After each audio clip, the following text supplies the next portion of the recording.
మన ప్రభు అయిన యేసుక్రీస్తు పరిశుద్ధ నామములో ఈ పాడ్కాస్ట్ ద్వారా వాక్యం ఉంటున్న ప్రతి వారికి నా హృదయపూర్వకమైనటువంటి వందనాలు. దేవుడు మిమ్మల్ని దీవించును గాక.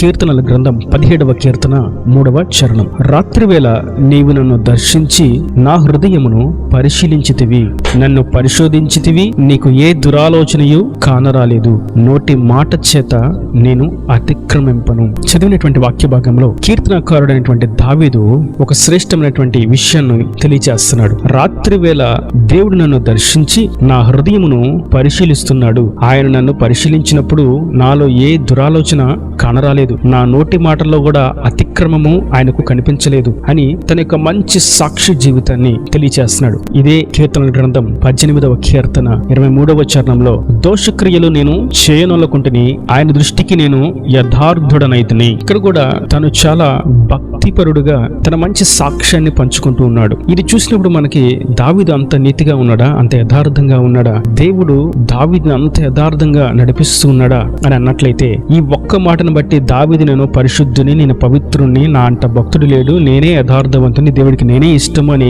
గర్వంగా దావీదు చెప్పుకోవట్లేదు. కానీ ఈ పలుకుల్లో ఉన్నటువంటి భావం ఏదనగా తన నిర్దోషత్వాన్ని సాక్షి రీతిలో తనలో తాను ధ్యానిస్తూ ఉన్నాడు. ఈ కీర్తన మనం చదివినప్పుడు మనకు అర్థం కావాల్సినటువంటి విషయం, రాత్రి వేళ నువ్వు నన్ను దర్శిస్తున్నావు అనగా రాత్రిపూట ధ్యానిస్తూ ఉన్నాడు. దావీదు రోజంతా ఎన్నో ఒడిదుడుకుల మధ్య జీవితాన్ని కొనసాగిస్తూ ఉన్నాడు. తన జీవితంలో 80% ఉరుకులు పరుగులతోనే తరమబడుట చేతనే ఆ గుహల్లో, ఆ చెట్ల కింద, ఆ వాగుల దగ్గర, శత్రు దేశంలో తరమబడుతూ ప్రాణాన్ని కాపాడుకుంటూ తన జీవితాన్ని ఎక్కువ శాతం అక్కడే గడిపాడు. కాబట్టి ఈ 17వ కీర్తనలో దావీదు తన నిర్దోషత్వాన్ని వెల్లడిపరుస్తున్నాడు. అయ్యా నా దేవా, నేను ఎంత యథార్థంగా ఉన్నాను, నువ్వు నన్ను చూస్తున్నావు, ఇదిగో నా నోటి మాటల్లో కూడా నేను పాపము చేయలేదు. ఇంకా ఈ కీర్తన అంతట్లో మనం చూస్తాము, కని దృష్టిని గురించి మాట్లాడతాడు, తన నోటి మాటను గురించి మాట్లాడతాడు, తన వినికిడిని గురించి మాట్లాడతాడు, తన ప్రవర్తనను గురించి మాట్లాడతాడు, తన జీవన శైలిని గురించి మాట్లాడతాడు. వీటన్నిటిని కూడా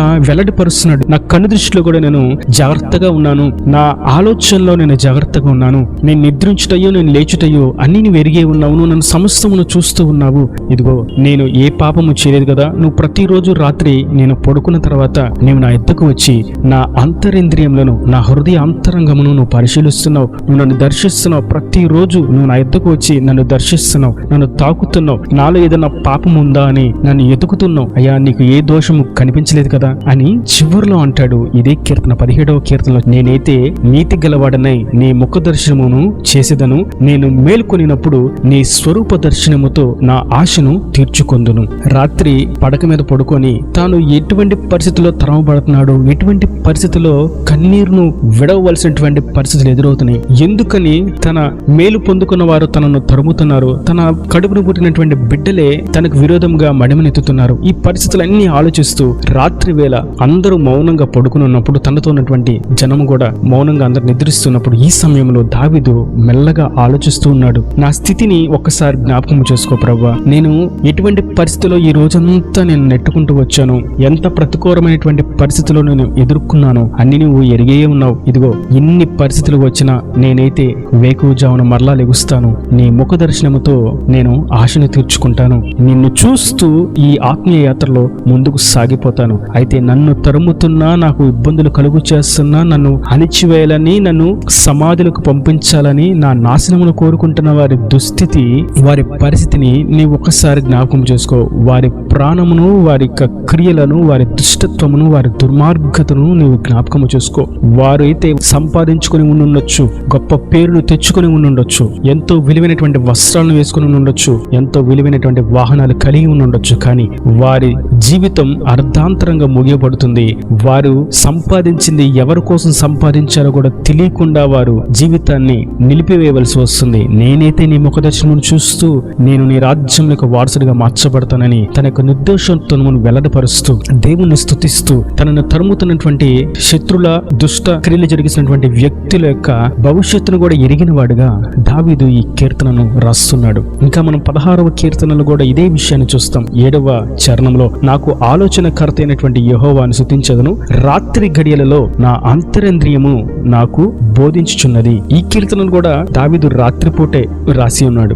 రాత్రిపూట నువ్వు నాకు బోధిస్తున్నావు. ఈ ధ్యానించినటువంటి విషయాలంతట్లో నేడు మనము గ్రహించవలసినటువంటి విషయం ఏదనగా, ప్రతిరోజు రాత్రి ప్రతి క్రైస్తవునికి ఒక పరీక్ష జరుగుతుంది. ప్రభు దర్శిస్తున్నాడు, అంతరింద్రియములను పరీక్షిస్తున్నాడు, పరిశీలిస్తున్నాడు అన్న సంగతి వాస్తవం. ఎక్కువ శాతం మనం చూసినట్లయితే క్రైస్తవులు గాని క్రైస్తవేతరులు గాని రాత్రి వేళ పాపం చేయడానికి ముందడుగు వేస్తూ ఉంటారు. అది ఎటువంటి పాపమైనా ఎక్కువ శాతం రాత్రి పూట చేయడానికి మొగ్గు చూపుతూ ఉంటారు. కారణం, రాత్రి వేళ వారి హృదయం సాతాను చేత ఎక్కువ ప్రేరేపించబడుతుంది, బంధించబడుతుంది, మరలగొల్పబడుతుంది. కూల్చడానికి సాతాను గడు ప్రయత్నం చేస్తూ ఉంటాడు. అయితే క్రీస్తును అంగీకరించినటువంటి దేవుని యొక్క జనాంగము, పరిశుద్ధమైనటువంటి జనులు, ఆయన నా హృదయాన్ని దర్శించడానికి పూట వస్తున్నాడు కనుక నా హృదయాన్ని ఎప్పుడు నేను పవిత్రంగా కాపాడుకోవాలి, నా ఆలోచనలు పవిత్రంగా కాపాడుకోవాలి, నా చూపులు పవిత్రంగా కాపాడుకోవాలి, నా వినికిడి పవిత్రంగా ఉండాలి. ఈ రోజంతట్లో నేను ఏదైనా తప్పు చేశానా, ఈ రోజంతట్లో ఏదైనా వినకూడని విన్నానా, చూడకూడనిది చూశానా, చేయకూడనిది చేశానా,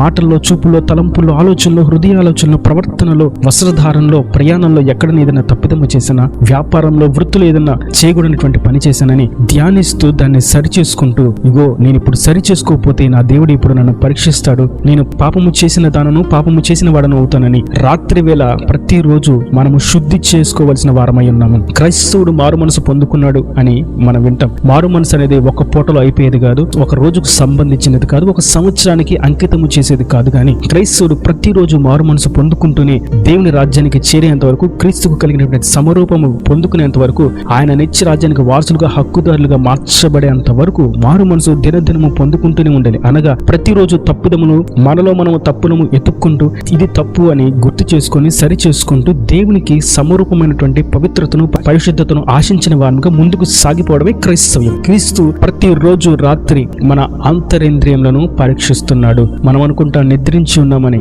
కానీ ఆయన అంతరింద్రియములను పరీక్షిస్తున్నవాడు. ఒకానొక సమయంలో ఒక సహోదరుడు రాత్రి ప్రార్థన చేసి పడుకుంటే సడన్ గా ఒక అరగంటకి మెలకు వచ్చింది. కళ్ళు తెరిచి చూసేసరికి ఆకాశం నుండి దేవుని యొక్క దృష్టి ఆ వ్యక్తినే చూస్తూ ఉన్నట్టు కనిపించింది. తను అనుకున్నాడు, నా ప్రభు నన్ను చూస్తూ ఉంటే నేను మౌనంగా నిద్రిస్తూ ఉన్నానేంటి, నేను ఇలాగా సమయాన్ని దేవుడికి ఇవ్వకుండా నా శరీరం కొరకు అప్పగిస్తున్నానేంటి అని వెంటనే బాధ చెందినవాడుగా తన మంచం ప్రక్కన వెంటనే మోకరించి కన్నీటి ప్రార్థన చేశాడు. దాని అర్థం, ప్రతిరోజు రాత్రి ప్రభు మనల్ని దర్శిస్తున్నాడు, మనలను ఆయన చూస్తున్నాడు, మన హృదయాంతరంగములను పరిశీలిస్తున్నాడు. నా ప్రియ సహోదరులారా, చూపులు, తలంపులు, ఆలోచనలు, హృదయాలోచనలు అన్ని ప్రభు గమనిస్తున్నాడన్న సంగతిని మనం గుర్తించిన వారంగా, ప్రతిరోజు రాత్రి మన వస్త్రమును ఉతుక్కున్న వారంగా, క్రీస్తు ఎదుట మన నిర్దోషత్వమును యోబు వలె తెలియపరచినట్టుగా, దావీదు వలె పలుకున్నట్లుగా మనము జీవించు వారమై ఉన్నాము. కనుక నిద్రిస్తుండగా ప్రతిరోజు రాత్రి, ఈ రోజు రాత్రి నేను